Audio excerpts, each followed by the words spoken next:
SBI PO and IBPS PO exams are just around the corner, and in this high time you need a strategy, you need an approach to maximize your attempts. So here I am with an approach that you can use to maximize your attempts in the exam. But before starting the video, please subscribe to the channel if you are new here, like the video. Your queries in the first half an hour, I will answer all your queries. If you are left out in the first half hour, then don't worry. On Instagram I take daily Q&A sessions. If you want to be a part of that Q&A session, Instagram link is given in the description. So without wasting any more time, I will go with the approach now.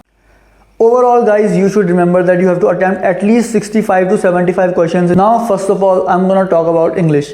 In this section, leave the reading part and focus on the grammatical part first. Like you have to leave the RC alone and you have to focus on grammatical part like cloze test, filler test, things like that, error detection. And so I will tell you how you have to attempt this exam. First of all, do fillers, cloze test.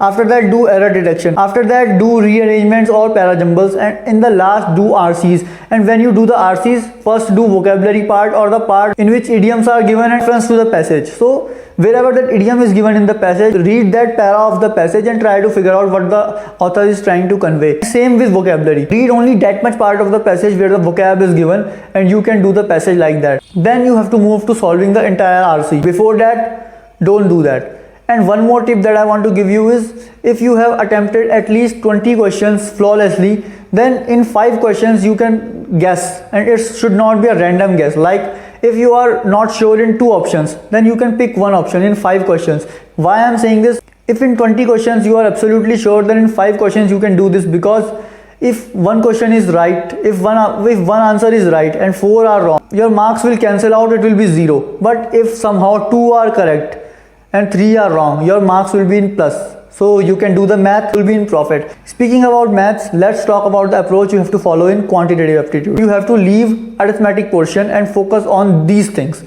quadratic equations, number series, simplification, DI. Things you have to attempt before arithmetic. Now how you have to do this? Simplification, 5 questions, 3 minutes, it's possible. Quadratic equation, 5 questions, let's just say 5 minutes, it's possible. Number series, 5 questions, 3 minutes, it's possible. 15 marks are secured like this. After that, you have to jump to DI.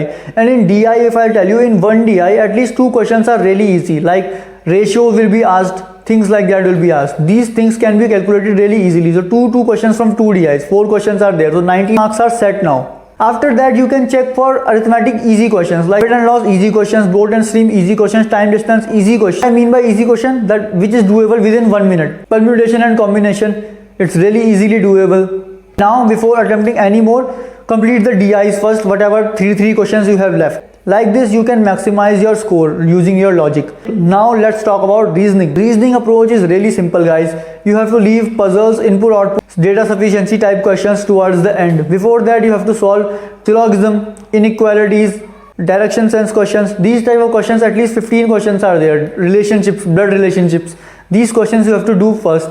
After that you have to come to puzzles and other things.